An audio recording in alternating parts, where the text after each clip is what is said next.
Hello everyone and welcome back to our channel English Madhyam. आप सबको पता है इंग्लिश माध्यम पे हम एसएससी सीजीएल मेंस को कवर करने के लिए रीडिंग कॉम्प्रिहेंशन की प्रैक्टिस कर रहे हैं। ओके इस सीरीज़ में 4 लेक्चर्स ऑलरेडी हो चुके हैं। हम आ गए अपने 5th लेक्चर के ऊपर। I hope mock test 22 SSC CGL mains के लिए जो मॉक टेस्ट 22 हमारे इंग्लिश माध्यम टेलीग्राम चैनल पे आता है वो आप सबने अटेम्प्ट कर लिया होगा। अगर जिस किसी बच्चे ने अभी तक अटेम्प्ट नहीं किया है तो आई रिक्वेस्ट यू आप वीडियो को अभी यहीं पॉज करें और अपना टेस्ट जाके अटेम्प्ट करें। फिर आप वीडियो पे वापस आएँ टू आइडेंटिफाई कि आपने कहाँ गलती करी है और क्या आपकी अंडरस्टैंडिंग में कमी आई है। ओके जो बच्चे अभी टेस्ट देने जा रहे हैं उनको very best, all the very best. ठीक है, अच्छे से अटेम्प्ट करना, फिर वापस आके अपने आंसर्स टैली करना। ओके तो आज हम पैसेज 1 कर रहे हैं मॉक टेस्ट 22 का डिस्कस। उससे पहले हमने आपको दोबारा रिमाइंड करा देती हूँ, दोबारा बता देती हूँ कि हम रीडिंग कॉम्प्रिहेंशन को ही क्यों कर रहे हैं। हमने रीडिंग कॉम्प्रिहेंशन से क्यों स्टार्ट किया है ये, क्योंकि देखो बच्चे, आपने प्री दिया है एसएससी सीजीएल का, तो डेफिनेटली आपने इंग्लिश ग्रामर करी है। ठीक है, आपने इंग्लिश ग्रामर करी है, आपको अच्छे से आती है, तभी आप मेंस तक पहुंचे हैं, क्वालिफाई कर आए हैं, राइट। अब यहाँ पे क्या होता है, मेंस में एक मेजर पोर्शन जो आता है वो रीडिंग कॉम्प्रिहेंशन का आता है। ठीक है, आरसी का आता है। इसमें आपके एडिटोरियल बेस्ड आरसी होते हैं, ओके, और उसके बाद में स्टोरी बेस्ड आरसी होते हैं। ठीक है, तो होता क्या है कि अब इंग्लिश ग्रामर आपने प्री में भी करी है ना, वहाँ पे तो आपको आती है, आपने मेंस में भी ग्रामर आएगी, डैट आप प्री क्लियर कर आए हो, आती है। बोलोगे आप आरसी भी हमने वहाँ करी है, हाँ आरसी भी करी है, लेकिन बच्चे क्या करते हैं, आरसी से डरते हैं क्योंकि 3-4 आरसी होंगे, बहुत लंबे पैसेजेस होंगे। ठीक है, आपको लगेगा कि टाइम कम है, टाइम कम है, टाइम कम है, हमें छोड़ो इसको, इसमें टाइम वेस्ट हो रहा है। और कई बच्चे डरते हैं कि पता नहीं समझ में आएगा नहीं आएगा, इतना टाइम वेस्ट किया है ना। तो वो डरना नहीं है, बिकॉज जो ग्रामर आपने करी है वो बाकी बच्चों ने भी करी है। स्टैंड आउट होने के लिए, ठीक है, भीड़ में से आगे निकल कर आने के लिए आपको कुछ डिफरेंट करना पड़ेगा। और वो डिफरेंट क्या होगा, वो डिफरेंट ये होगा कि देखो ग्रामर में तो आपके मार्क्स कट सकते हैं, आपने एक गलती करी आपके मार्क्स कट जाएंगे, लेकिन आरसी में क्या होता है, आपके गलती करने के चांसेस बहुत कम होते हैं। क्यों? क्योंकि आपके आंसर सारे आपके पैसेज के अंदर में ही होते हैं। ठीक है, क्वेश्चन पढ़ा, पैसेज में आंसर ढूंढा, टिक किया, क्वेश्चन पढ़ा, आंसर में पैसेज ढूंढा, पैसेज में आंसर ढूंढा और टिक किया। ठीक है, तो सिंपल चीज़ है। अगर 4 मार्क्स का आरसी आ रहा है तो वो पूरे के पूरे 4 नंबर आपके हो सकते हैं। ठीक है, और इसमें ये भी नहीं कि तुक्का मारना है, आपको नहीं आ रहा छोड़ दो, 3 नंबर तो आपके हो गए। अगर आपके एग्जाम्पल ले रही हूँ मैं, 30 मार्क्स का पेपर है ना, 25 आपके आ रहे हैं, 3 नंबर और आपके हो जाएंगे, आपका नाम मेरिट में तो शॉर्ट हो जाएगा ना। तो हमने तो अपना नाम मेरिट में लाना है, क्योंकि क्वालिफाई तो हम कर ही सकते हैं ग्रामर से, राइट। लेकिन मेरिट में आने के लिए आपको आरसी करना बहुत इंपॉर्टेंट है। क्यों? क्योंकि ये बच्चे फ्री के नंबर है, इसमें आपकी कोई भी कम्युनिकेशन स्किल्स, कोई भी आपकी ग्रामर स्किल्स, कोई भी आपकी वोकैबुलरी नहीं चेक करने वाला। आपको नहीं आ रहा वर्ड का मतलब समझ, छोड़ दो, आपको जिस समझ में आ गई पैसेज की वो कहना क्या चाह रहा है, की पॉइंट्स आपको समझ में आ गए, बस आपके आंसर्स सॉर्टेड है, आपको आंसर्स मिल जाएंगे, पैसेज के अंदर ही मिलेंगे आपको आंसर्स। और यही हम लोग प्रैक्टिस कर रहे हैं अपनी सीरीज़ में।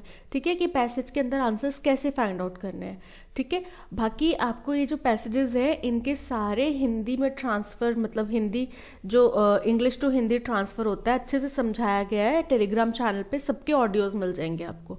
ठीक है, जो बच्चे अभी तक हमारे टेलीग्राम चैनल पे नहीं ज्वाइन कर रहे हैं उनको रिक्वेस्ट करूँगी, डिस्क्रिप्शन बॉक्स में लिंक है, आप जाके टेलीग्राम चैनल ज्वाइन करो, वो कैब भी इम्प्रूव होगी।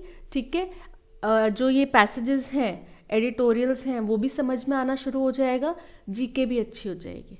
ठीक है, 1 पंथ 3 काम, ओके, 1 तीर से 3 निशाने। तो बेटर है अपनी प्रैक्टिस इम्प्रूव करो। ठीक है, all the very best. Let's start with the today's session. तो आज का थॉट ऑफ द डे है, all your dreams can come true. आपके सारे सपने साकार हो सकते हैं, पूरे हो सकते हैं, if we have the courage to pursue them, अगर हमारे अंदर उसको पाने की हिम्मत हो। ठीक है, देखो कोई भी सपना देखना इजी है ना, बड़ी बड़ी बातें करना बहुत आसान है। सबसे इजी काम ही यही है, ख्याली पुलाव बनाना। मैं कलेक्टर लग जाऊं, एसी गाड़ी, एसी मतलब वो कौन सी गाड़ी होती है, एम्बेसडर गाड़ी हो मेरे पास, नीली बत्ती वाली, लाल बत्ती वाली, है ना। और फिर उसके बाद वैसे अब बत्ती सिस्टम तो हट ही गया है, बिलीव शायद मिनिस्टर्स की गाड़ी से ये सबसे हट गया है, बट एसी केबिन हो, है ना। और हम लोग देखते हैं आईएएस, चाहे कोई भी आईएएस आईपीएस हैं, उनकी वीडियोस देखते हैं तो बड़ा टशन आता है, लेकिन वो आज जो जल रहे हैं ना, सूरज की तरह जल रहे हैं, तो उनने सूरज की तरह चमक रहे हैं, तो सूरज की तरह जले भी हैं। वो दिन रात मेहनत भी करी है, और वो करने के लिए हिम्मत चाहिए। ठीक है, सपने देखने के लिए हिम्मत नहीं चाहिए, उनको पाने के लिए हिम्मत चाहिए। तो वो अगर हिम्मत हमारे पास है तो हमारा कोई भी सपना हमसे दूर नहीं है। ओके, इसी के साथ में आज का सेशन स्टार्ट करते हैं। बच्चे, हम अभी तक अपने सारे सेशंस में डिस्कस कर चुके हैं कि आपने रीडिंग कॉम्प्रिहेंशन करते टाइम सबसे फर्स्ट स्टेप क्या करना है। आपने पैसेज पढ़ना नहीं स्टार्ट करना है। सबसे ज़्यादा बच्चे इसी चीज़ में गलती करते हैं कि पैसेज पढ़ना स्टार्ट करते हैं, फिर आपको देखो इतना बड़ा पैसेज है ना, ये फर्स्ट स्लाइड है, आगे की स्लाइड्स भी हैं। इतना बड़ा पैसेज है, आपको याद नहीं रहेगा आपने क्या क्या पढ़ा है। तो बेस्ट, और इतने बड़े पैसेज में हर एक चीज़ इंपॉर्टेंट भी नहीं है। अब आपको क्या पता कि इसमें कीवर्ड्स क्या हैं, की पॉइंट्स क्या है, नहीं पता ना हमें, क्योंकि हम फर्स्ट टाइम ये पैसेज पढ़ रहे हैं। तो आपने क्या करना है, आपने जाना है क्वेश्चंस पे। क्वेश्चंस पे जाओगे तो आपको क्या पता चलेगा कि की पॉइंट्स क्या है, हमें कौन से मुख्य बिंदुओं पे ध्यान देना है, कौन से ऐसे इंपॉर्टेंट पॉइंट्स हैं जो हमें इस पैसेज में से ढूंढ के निकालने हैं। ठीक है, फिर उससे ज़्यादा की बातें हमें याद रखनी नहीं दिमाग में, क्योंकि 4 पैसेज आएंगे, 3 पैसेज आएंगे, है ना, तो हमें हर एक पैसेज का ऐसे याद नहीं रहेगा। तो सबसे बेस्ट तरीका होता है आप क्वेश्चंस पे जाओ, की पॉइंट्स ढूंढो। ठीक है, की पॉइंट्स आपको याद आ गए तो आपको पैसेज पढ़ते पढ़ते ही अपने आंसर्स मिल जाएंगे, फिर तो आपको कुछ करना ही नहीं है। नहीं तो आप पहले पैसेज पढ़ोगे, फिर की पॉइंट्स ढूंढोगे, है ना, आपको पता भी नहीं होगा कौन से की पॉइंट्स है। फिर आप क्वेश्चंस पे जाओगे, फिर वहाँ से आपको एक की पॉइंट मिलेगा, अच्छा मेरे को ये इसका आंसर ढूंढना है, फिर वापस पैसेज पे आओगे। इससे आपका टाइम ज़्यादा यूटिलाइज होगा। ठीक है, तो हमें मिनिमम टाइम में मैक्सिमम मार्क्स स्कोर करने की कोशिश करनी है। तो उसके लिए पहले चलते हैं क्वेश्चंस की तरफ। सबसे पहला क्वेश्चन है, what are the issues on which differences of opinion need to be dealt with by the representatives of Naga groups and the union government. वो बोल रहे हैं कि वो कौन से मतभेद वाले विचार हैं जिनके ऊपर जो नागा ग्रुप्स और यूनियन गवर्नमेंट को है आपस में मिलकर, मतलब सीधे उनके रिप्रेजेंटेटिव्स को आपस में मिलकर बात करनी पड़ेगी, नतीजा निकालना पड़ेगा। ठीक है, तो हमें क्या पता चल गया कि नागा ग्रुप्स, हमारा फर्स्ट कीवर्ड क्या हो गया कि नागा ग्रुप्स और यूनियन गवर्नमेंट के बीच के जो पॉइंट्स हैं, किन बातों पे मतभेद है, जिन पे उन दोनों को सुलझाना की जरूरत है। ये हमारा फर्स्ट की पॉइंट हो गया। सेकंड चलते हैं। सेकंड क्वेश्चन है, why the government is not accepting the demand of NSCN for greater Nagaland and settles the dust. अब सेकंड की पॉइंट ये है कि गवर्नमेंट उनकी किसकी, NSCN कोई ग्रुप होगा, ठीक है, इसके बारे में शायद पैसेज में बताया होगा, हम अभी चेक करते हैं। ठीक है, कोई NSCN ग्रुप है, इसकी जो डिमांड है ग्रेटर नागालैंड की, उसको गवर्नमेंट क्यों नहीं मान रही और सेटल द डस्ट मतलब मसले को ख़त्म कर रही। ठीक है, तो हमें क्या फाइंड आउट करना है कि गवर्नमेंट कौन सी बातों को उनकी नहीं मान रही, उनकी इस डिमांड को। ग्रेटर नागालैंड, देखो कीवर्ड मिल गया ग्रेटर नागालैंड, किसके रेफरेंस में, गवर्नमेंट के रेफरेंस में। ठीक है, ग्रेटर नागालैंड गवर्नमेंट के रेफरेंस में। हमें जहाँ पे भी हमें मिल जाए ना ग्रेटर गवर्नमेंट का कोई भी स्टैंड ग्रेटर नागालैंड के ऊपर, हमने वही आंसर अपना फाइंड आउट कर लेना है। Okay, what are the factors which are inhibiting a wide ranging peace accord। वो कौन से फैक्टर्स हैं जो इनहिबिट मतलब बाधा डाल रहे हैं, जो हमारी अभी तक इतनी लंबी चलने आने वाली अभी तक की जो बातचीत है, इतने ज़्यादा वाइड रेंज वाली बातचीत है, संधि वाले जो मतलब शांति संधि के जो रास्ते हैं, उसमें बाधा कौन सी चीज़ें बाधा डाल रही हैं। ठीक है, तो हमें अब वो फैक्टर्स ढूंढने हैं जो इस संधि की तरफ, यानी कि शांति संधि की तरफ बाधा डाल रहे हैं। ठीक है, हमारा थर्ड कीवर्ड हो गया। अब नेक्स्ट क्वेश्चन देखते हैं. Even if conditional the nationalist socialist Council of Nagaland इसक मुवा factions intention to talk peace breaks a deadlock, on what condition NSCN are set to re-engage in talks with union government. कह रहे हैं कि अगर हम ये भी मान लें कि national Socialist Council of Nagaland, जो हम अभी बात कर रहे थे NSCN, ये जो एक वहाँ की कोई जैसे हर एक स्टेट में कुछ ना कुछ यूनियंस बनी होती हैं, है ना, कोई ना कोई वहाँ के खड़े हो जाते हैं कि हम यहाँ के सामाजिक सेवक हैं और हमें इस स्टेट की अच्छाई करनी है, हम ठीक है, इसको आगे लाना है.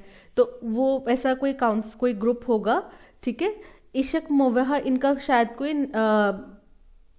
टुकड़ी का नाम होगा. ओके, तो उनका इंटेंशन जो है टॉक पीस मतलब संधि बातचीत के लिए उनका जो इंटेंशन है, उसकी वजह से डेडलॉक मतलब जो एक ताला लग गया था, एक अंत मिल गया था हमें कि हम सोच रहे थे अब इससे आगे तो बातचीत बढ़ ही नहीं सकती, तो उसने उसको तोड़ दिया.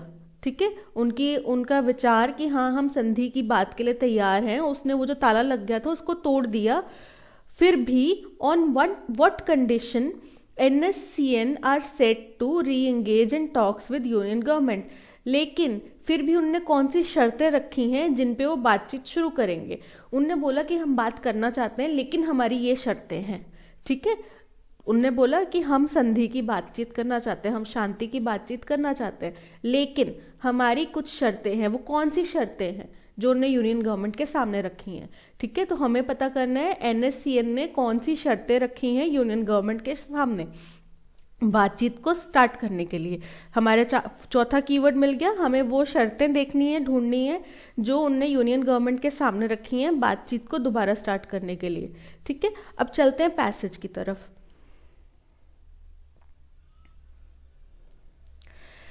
The decision by the insurgent, insurgent मतलब विद्रोही. ठीक है, विद्रोही.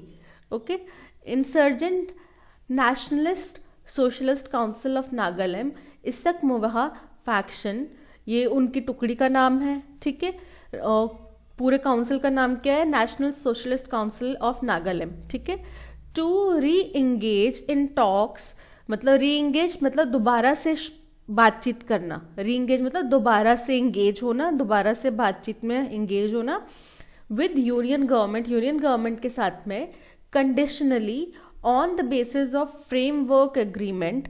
अब फ्रेमवर्क एग्रीमेंट क्या है, ये एक ऐसा अग्रीमेंट है जो पार्टीज के बीच में साइन किया गया. देखो, अब मेरी और किसी पार्टी की डिस्प्यूट हो रहा है. ठीक है, हमारे कोई 10 मुद्दे हैं. ठीक है, उनमें से कुछ 4 मुद्दे हैं जो मेजर मुद्दे हैं, बहुत ही स्ट्रांग मुद्दे हैं. ठीक है, इन पे अभी तक कोई फैसला नहीं हुआ, लेकिन बाकी के जो 5-4 मुद्दे हैं, मतलब सपोज करो 3 मुद्दे हैं, उन पे फैसला हो गया. उनसे ये समझ में आ रहा है कि हम अगर आगे बातचीत कंटिन्यू करेंगे तो ये जो 4 मेजर मुद्दे हैं या जो बाकी बचे हुए मुद्दे हैं, इन पे भी डिस्कशन हो सकता है, कहीं ना कहीं हम नतीजे पे पहुंच सकते हैं. तो इन 3 मुद्दों के फैसले के ऊपर कि इन 3 मुद्दों पे हमारा अच्छा रिजल्ट आया है, तो हम इन 3 मुद्दों के बेसिस पे ये डिसीजन लेते हैं कि हम आगे इस बातचीत को कंटिन्यू करेंगे. ठीक है, अब जैसे अगर 2 पार्टीज हैं, दोनों अड़ गए, नहीं मैं तो मानूंगा ही नहीं, मैं तुम्हारी एक भी बात नहीं मानूंगा. उनने बोला कि थोड़ा सा आप आंगन छोड़ दो, थोड़ा सा पीछे से हम बैक साइड अपने मकान का छोड़ देते हैं.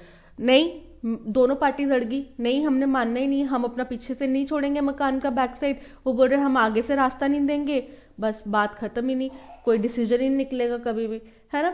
तो उस चीज में आगे बातचीत पॉसिबल ही नहीं है. जहाँ पे थोड़ा सा होता है ना कि हाँ इतना सा हम छोड़ देते हैं, इतना सा हम छोड़ देंगे रास्ता, तो दोनों पार्टीज ने अग्री किया ठीक है हम आगे इसके ऊपर फैसला ले सकते हैं, आगे और कोई मुद्दा होगा तो हम बातचीत करके सुलझा लेंगे.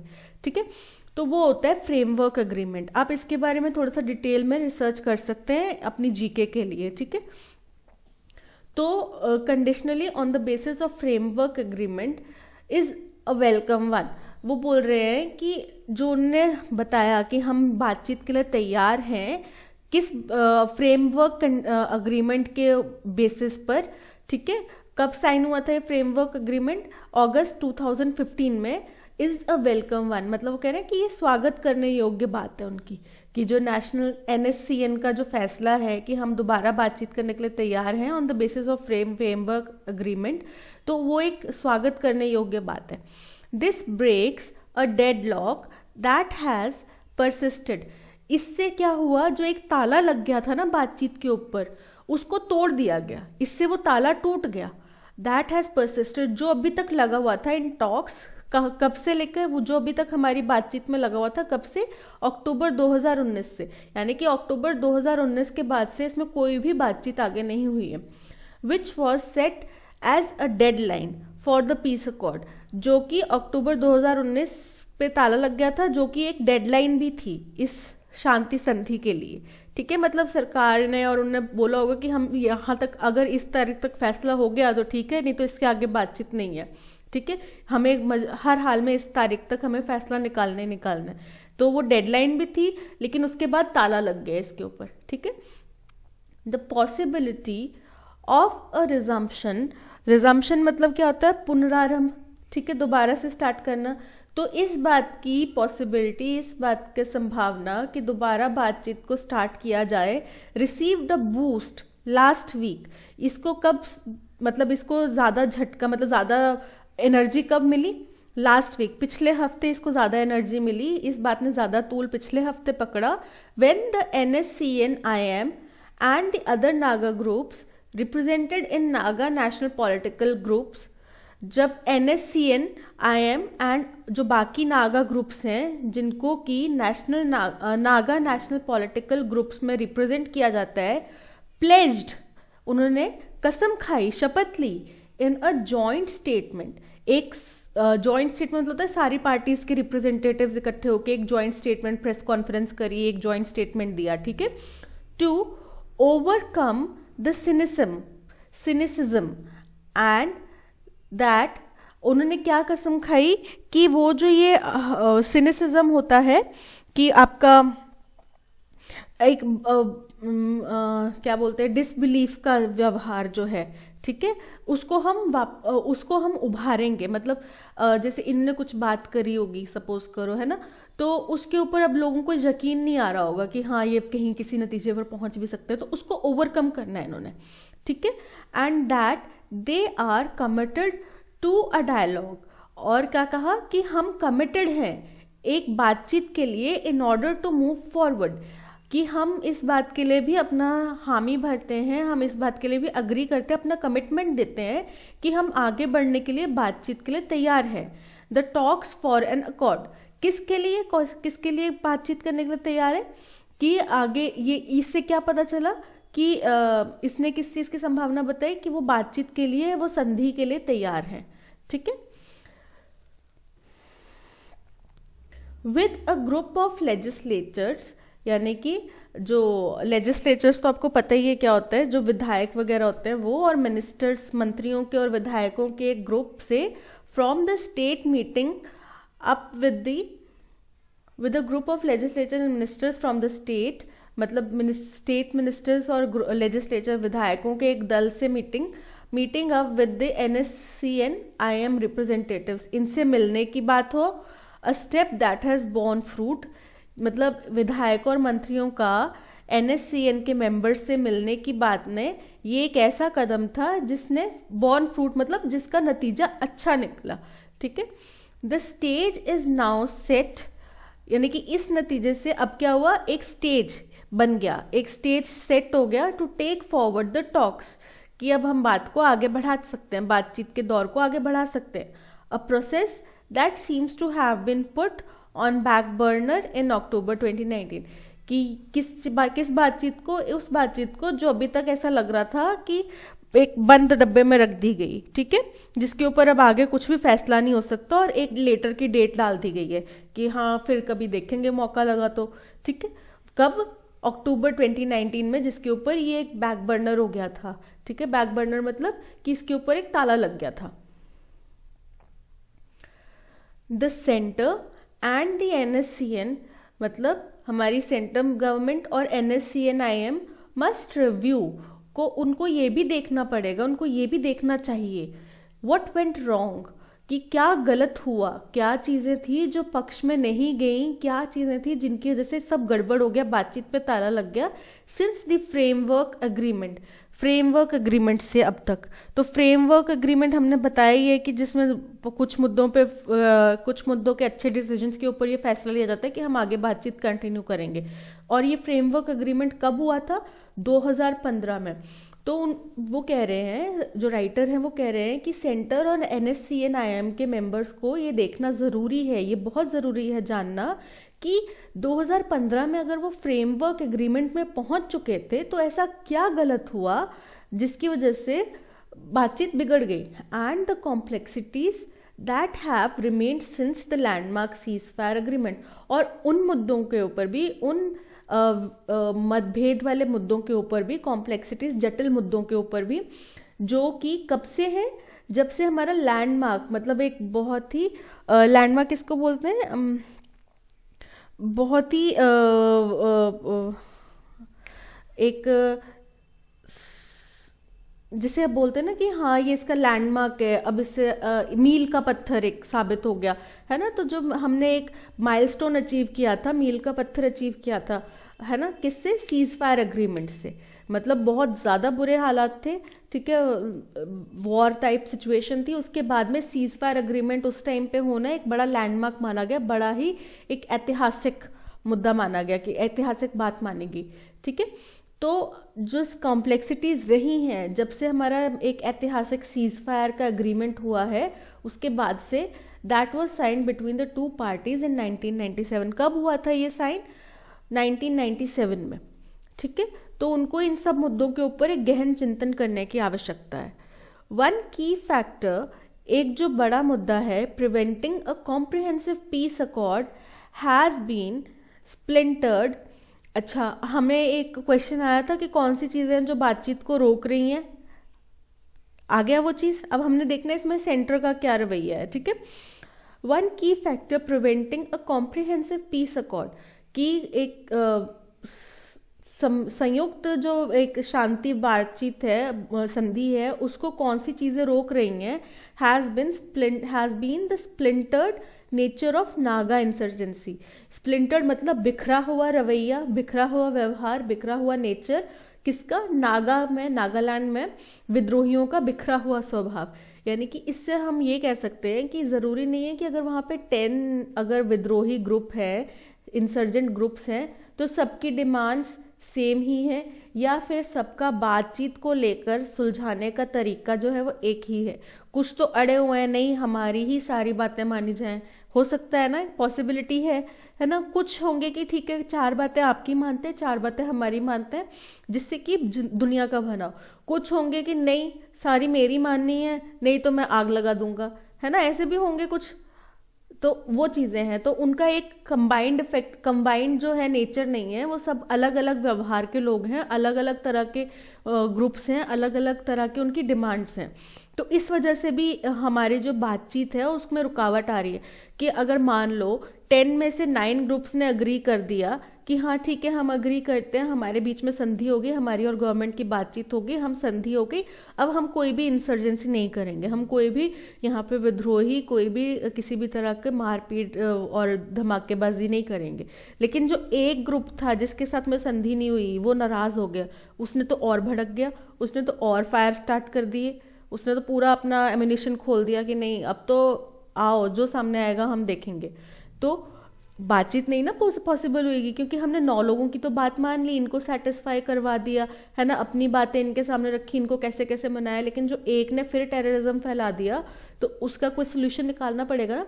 तो ये भी एक मुद्दा है जिस वजह से हम लोग अभी तक शांति बातचीत की संधि पर नहीं पहुंचे हैं। And the need for the centre to deal with groups other than, अब ये सेंटर की बात आ गई, हमारी गवर्नमेंट की बात की, उनको कौन सी बातचीत थी रोक रही थी, आ गया वो चीज़, ठीक है। हमारा एक आंसर सॉल्व हो गया।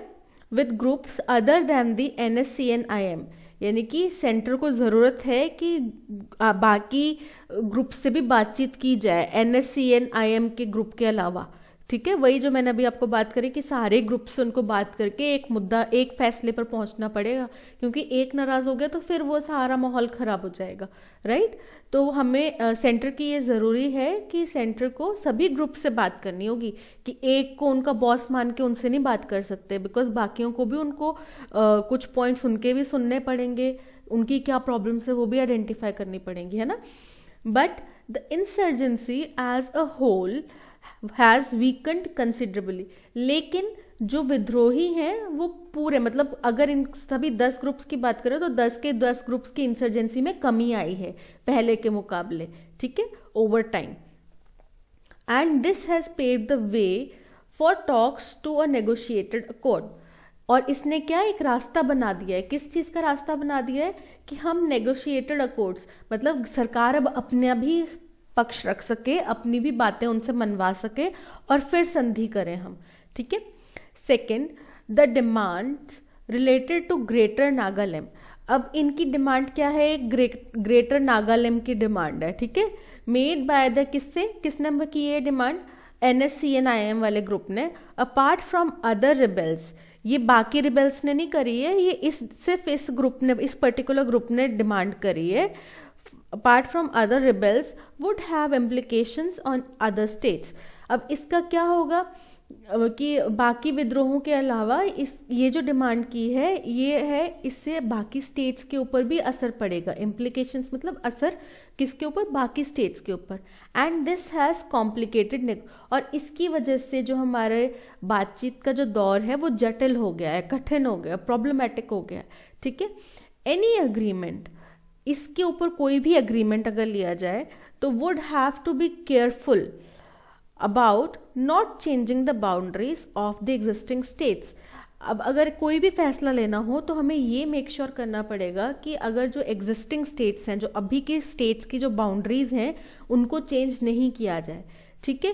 क्यों, in the country as doing so, क्यों नहीं करना चाहिए, क्योंकि ऐसे करने से could spark conflagrations in other north east states.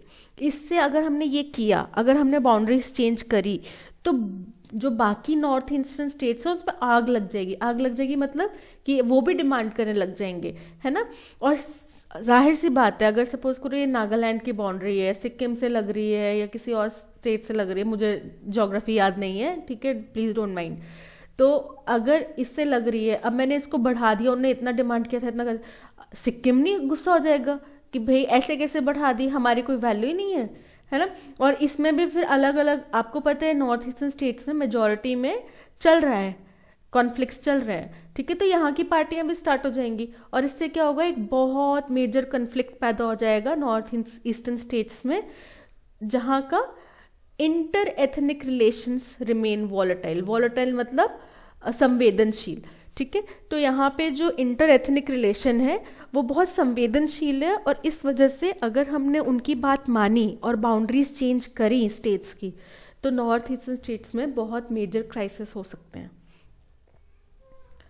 While the machinations by the center, machinations क्या मतलब होता है कि षड्यंत्र सेंटर का। अब ये क्या, कौन बोल रहा है, ये हम नहीं बोल रहे हैं, ये सिर्फ राइटर बोल रहा है कि सेंटर ने जो षड्यंत्र करे हैं अपनी डील डन करवाने के लिए, specially the secretive nature of the talks, और स्पेशली क्या, जो उनने सारी बातचीत को एकदम गुप्त रखा है, have played a part in the deadlock in talks. उसने डेडलॉक का काम किया है बातचीत में, यानी कि हम जो अभी तक बोल रहे थे ना कि डेडलॉक लग गया था, डेडलॉक लग गया था, वो किस वजह से लगा था कि सेंटर ने जो अपना रवैया रखा है ना, उन्होंने जो स्कीमिंग, प्लानिंग, प्लॉटिंग करी है, षड्यंत्र रचे हैं, वो सबसे बड़ा चीज़ कि उनने सारी बातचीत को सीक्रेट रखा है, ठीक है। It is clear that the obdurate and intransigent demand for a separate flag. Obdurate मतलब क्या होता है कि हठी रवैया, हठी, इंट्रांसिजेंट मतलब भी अड़ियल, ठीक है। तो ये जो इनकी वो सेंटर का कहना है कि इनकी जो ये हठी सी डिमांड है, अड़ियल सी डिमांड है कि हमें एक अलग फ्लैग चाहिए, है ना, एक अलग नागा कॉन्स्टिट्यूशन चाहिए, has been stumbling block as well. अब सिर्फ सेंटर का ये नहीं है कि सेंटर ने जो षड्यंत्र करे हैं इनका भी जो ये अड़ियल रवैया है इसकी वजह से भी बीच में हिंड्रेंस आई है, रुकावट आई है। The spat between the former governor, spat मतलब संवाद जो हुआ, मतलब वाद विवाद हुआ किसके बीच में, फॉर्मर गवर्नर, जो गवर्नर थे उनके बीच में। वो गवर्नर क्या थे, इंटरलोक्यूटर भी थे। इंटरलोक्यूटर क्या होता है, वार्ताकार, जिनका काम होता है बातचीत करवाना। कौन थे, आर एन रवि, ठीक है। And the NSCN-IM also did not help matters, जो इनके बीच में जो वाद विवाद हो गए, ठीक है, जो इनके बीच में डिफरेंसेस आ गए, उनसे भी इस मुद्दे को ज़्यादा हेल्प नहीं मिली, मतलब उससे भी ये मुद्दा भड़क ही गया और ज़्यादा। The differences of opinion on the aforementioned issues need to be dealt with directly by the representatives of the Naga group and the government। क्या कह रहे हैं ये, कि जो डिफरेंसेस आए हैं ओपिनियन में किसके ऊपर, जो हमने अभी बात करी है इन इश्यूज के ऊपर, नीड टू बी डेल्ट, इनके ऊपर बहुत ही, इनके ऊपर कैसे डील करना पड़ेगा, with directly by the representatives of Naga group, कि नागा ग्रुप्स के रिप्रेजेंटेटिव्स बीच में हो, एंड द गवर्नमेंट, यानी कि बीच में कोई बिचौलिया ना हो, ठीक है, इंटरमीडिएटर नहीं हो कोई भी, ये कहना चाह रहे हैं वो। It is not enough to promise a solution for the sake of publicity, कि एक ऐसे ही सोल्यूशन पब्लिसिटी की कि हाँ अभी सपोज करो इलेक्शंस आ गए हैं ना, गवर्नमेंट ने बोला हाँ हम आपकी सारी बातें मान लेते हैं, वहाँ पे अपनी सरकार बना दी, तो इस ये क्या हो गया, पब्लिसिटी स्टंट हो गया कि हाँ हमने देखो आपकी सारी बातें मान ली, अब हमें वोट दो, है ना। तो वो चीज़ नहीं कर सकते हम यहाँ पे, हमें इसमें बहुत ठोस सोच समझ के एक सोल्यूशन लेकर आना पड़ेगा, ठीक है। तो सिर्फ एक प्रॉमिस दे देना कि हाँ हम सोल्यूशन लेकर आएंगे वो इनफ नहीं है, हमें बहुत सारे मुद्दों पे बातचीत करनी पड़ेगी, और जिसमें हो सकता है बहुत टाइम भी लग जाए। ओके, सबसे पहला question, what are the issues on which differences of opinion need to be dealt with the represent, ये अभी लास्ट वाली लाइन ही है, ठीक है। Naga groups and union government, कौन कौन से इश्यूज हैं जिनके ऊपर नागा गवर्नमेंट और नागा ग्रुप्स और यूनियन गवर्नमेंट को डायरेक्टली डील करना पड़ेगा। फर्स्ट ऑप्शन है demand for separate state called Nagalim, कि सेपरेट स्टेट कॉल्ड नागालिम के ऊपर जो डिमांड है उसके ऊपर। To take punitive action against groups other than NSCN, punitive मतलब पनिशेबल, अब प्यूनिटिव आपको समझ में ही आ रहा है, पनिश वाले, करने वाले, तो वो कह रहे हैं कि आपको जो NSCN के अलावा के जो ग्रुप्स हैं उनके ऊपर पनिश करने वाले आपको एक्शंस लेने पड़ेंगे। तो क्या ये सही है, नहीं, ये तो सही नहीं है। To have a separate flag and constitution, कि उनकी डिमांड है कि हमें एक सेपरेट फ्लैग और कॉन्स्टिट्यूशन चाहिए, ये भी सही है। To replace interlocutor RN Ravi with other, कि RN रवि को किसी दूसरे से रिप्लेस कर दिया जाए, यानी कि RN रवि की जगह कोई दूसरा इंटरलोकेटर। ऐसी तो कोई डिमांड हमने सुनी नहीं। हाँ, हमने ये ज़रूर पढ़ा कि उनके बीच में जो मतभेद हैं उनमें उनकी वजह से प्रॉब्लम्स आ रही हैं, उनकी वजह से हेल्प नहीं मिल रही, लेकिन क्या बोलते हैं, उनकी डिमांड चेंज करने की डिमांड नहीं की गई है, ठीक है। तो कौन से दो ऑप्शन सही है, फर्स्ट ऑप्शन सही है और थर्ड ऑप्शन सही है, तो option C is the correct answer.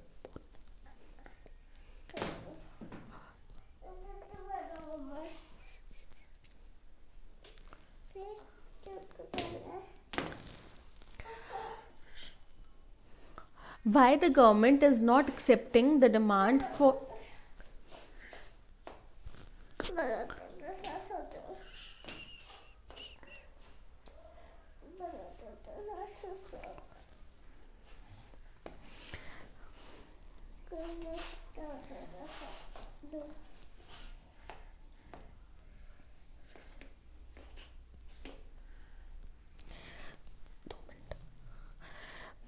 why the government is not accepting the demand of NSCN for Greater Nagaland and settles the dust। वो कह रहे हैं कि गवर्नमेंट ने NSCN की जो ग्रेटर नागालैंड की डिमांड है वो मान के इस मुद्दे को ख़त्म क्यों नहीं कर दिया। अब हमें पता है क्यों नहीं कर दिया, क्योंकि हमने पढ़ा था कि जो बाकी नॉर्थ ईस्टर्न स्टेट्स हैं फिर उनमें बहुत ज़्यादा भयंकर स्थिति उत्पन्न हो सकती है, बिकॉज उनकी जो ग्रेटर नागालैंड की डिमांड है उससे हो सकता है स्टेट्स की बाउंड्री चेंज होनी हो, ठीक है। अगर स्टेट्स की बाउंड्री चेंज हुई तो वहाँ के जो इंटर एथनिक रिलेशंस हैं वो बहुत ही संवेदनशील है, उनके ऊपर असर पड़ेगा। ठीक है, उनके ऊपर असर पड़ेगा तो वहाँ पे एक ज्वलनशील जो है स्थिति उत्पन्न हो सकती है। राइट, ऑप्शंस देख लेते हैं। Because such move will act as catalyst to raise the demand of separate state in northeastern states where inter-ethnic relations remain volatile। ठीक है, ये एक सही ऑप्शन है। Because the government is stressing on uniform civil code so accepting the demand for separate flag and constitution become illogical. वो कह रहे हैं कि गवर्नमेंट ने क्योंकि यूनिफॉर्म सिविल कोड लेकर आना है तो ये जो उनकी डिमांड है कि सेपरेट फ्लैग हो, सेपरेट कॉन्स्टिट्यूशन हो, बहुत इलॉजिकल बन जाती है। हो सकता है ये रीज़न हो, पर हमने पैसेज में ऐसा कुछ पढ़ा नहीं। ठीक है, बिकॉज हमें पता है कि गवर्नमेंट यूनिफॉर्म सिविल कोड लाने की तो कोशिश कर ही रही है। ठीक है, लेकिन इसका इस पैसेज में कहीं जिक्र नहीं है, तो ये ऑप्शन नहीं हो सकता। ओके, जनरल अवेयरनेस के रूप में ये हो सकता है, बट यहाँ पे नहीं हो सकता पैसेज के कंटेक्स्ट में। ठीक है, because government has no faith over the NSCN and other similar groups after the landmark ceasefire agreement which were not live up to its expectation. ठीक है, which were not live up to its expectation, sorry live बोल दिया। वो कह रहे हैं कि government को क्योंकि NSCN के ऊपर विश्वास नहीं है। किस लिए विश्वास नहीं है? उनके ऊपर और अदर जो NSCN के जो अदर सिमिलर ग्रुप्स हैं उनके ऊपर, क्योंकि उनने जो हमारा एक ऐतिहासिक सीज फायर एग्रीमेंट था उनको ब्रीच किया है। ठीक है, उसको उल्लंघन किया है। ठीक है, तो ये पर जो उनके ग्रेटर नागालैंड के नहीं एक्सेप्ट करने की जो कंडीशन है वो ये नहीं है गवर्नमेंट का। ठीक है, उनके ऊपर विश्वास नहीं होगा। ठीक है, लेकिन फिर भी हमने बातचीत को आगे बढ़ाया। उनका ग्रेटर नागालैंड को एक्सेप्ट करने का कंडीशन ये है कि उन जो नॉर्थ ईस्टर्न स्टेट्स हैं उनमें इंटर रिलेशन जो हो जाएगा, एथनिक रिलेशन, वो बहुत संवेदनशील है और उनके अंदर फिर बहुत ज़्यादा इंसर्जेंसी वहाँ पे पैदा हो जाएगी। तो option A is the correct answer. What are the factors which are inhibiting a wide ranging peace accord? Inhibiting मतलब रुकावट डालना।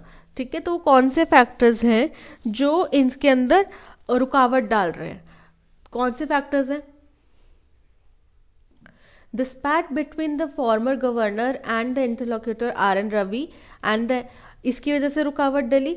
हाँ डली, क्योंकि इससे ज़्यादा मतलब बेसिकली इससे नहीं, लेकिन इससे हेल्प भी नहीं हुई। ठीक है, the fragmented nature of Naga insurgency की, नागा इंसर्जेंसी का फ्रैगमेंटेड नेचर है, उसमें बहुत विचार अपने आप में ही बहुत सारे ग्रुप्स के अंदर में जो है ना विचार का वो है, चेंज है, डिफरेंस है, तो वो है, ये पॉइंट सही है।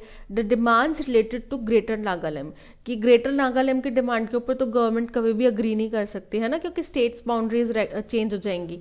ठीक है, तो अब आप बताइए कि इसमें से कौन सा option. Even if conditional the National Socialist Council of Nagaland Isak Muivah factions intention to talk peace breaks a deadlock on what condition NSCN are set to re-engage in talks with union government। कि वो कौन सी कंडीशंस हैं जिसमें NSCN ने agree करा है कि वो यूनियन गवर्नमेंट से बात करेंगे। ठीक है, the union government should overcome it's cynicism and set the stage for the talk with other Naga groups other than NSCN। NSCN ने ऐसी कोई डिमांड नहीं करी कि आप दूसरे नागा ग्रुप से भी बात करो, है ना। NSCN breaks the deadlock on the condition that the union government must relinquish its obdurate and intransigent attitude towards northeastern state। कि गवर्नमेंट को अपना अड़ियल और रवैया जो है वो हटाना पड़ेगा नॉर्थ ईस्टर्न स्टेट्स की तरफ। क्या ये डिमांड करी है NSCN ने? The condition is that the union government should not make in ordering machinations in order to getting a deal done। कि गवर्नमेंट को छल कपट नहीं करना चाहिए अपनी बात मनवाने के लिए। और फोर्थ ऑप्शन है the peace talk should be resumed on the basis of framework agreement signed in August 2015। ये एक सही ऑप्शन है, क्योंकि उन्होंने यही कहा था, इसी बात का हवाला दिया था कि जो फ्रेमवर्क अग्रीमेंट साइन किया गया था अगस्त 2015, हम उसके बेसिस पे बातचीत को दोबारा स्टार्ट करेंगे। तो उन्होंने यही शर्त रखी है। इसका मतलब क्या हुआ कि जो 3 मुद्दे पहले सही हो गए थे, जिनके ऊपर पहले डिस्कशन हो गया था, हम उनके ऊपर वही फैसला रखेंगे। ठीक है, यानी कि 3, अगर 10 मुद्दे थे तो 10 में से अगर 3 के ऊपर हमारा जो संधि हुई थी वो रहेगी, बाकी हम उसके आगे से प्रोसीड करेंगे। ओके, तो ये option D is the correct answer. That's all for today. इसकी आपको पीडीएफ मैंने पहले भी बताया हमारे टेलीग्राम चैनल पे मिल जाएगी। हमारे इंग्लिश माध्यम की ऐप भी लॉन्च हो चुकी है काफ़ी टाइम से, और आप उसको भी पढ़ सकते हैं, वहाँ पे उसको भी देख सकते हैं। उसमें जाके आप प्रैक्टिस, अपने मॉक टेस्ट अभी तक अपने जो नहीं भी दिए हैं उनको भी अटेम्प्ट कीजिए। ठीक है, the more you practice the more you gain confidence, और आपका उतना ही परफॉर्मेंस अच्छा होता जाएगा। ठीक है, तो और मॉक टेस्ट 20 से हमने स्टार्ट किया था रीडिंग कॉम्प्रिहेंशन को यहाँ पे डिस्कस करना। तो आपको उससे बाद 20 के बाद की जो भी मॉक टेस्ट हुए हैं, ठीक है, 20, 21, 22 आज चल रहा है, तो आपको उनकी कॉम्प्रिहेंशन जो है यूट्यूब पे मिल जाएंगी डिस्कस्ड। ठीक है, तो आप keep practicing, keep learning, and all the very best. Thank you, and like, share and subscribe.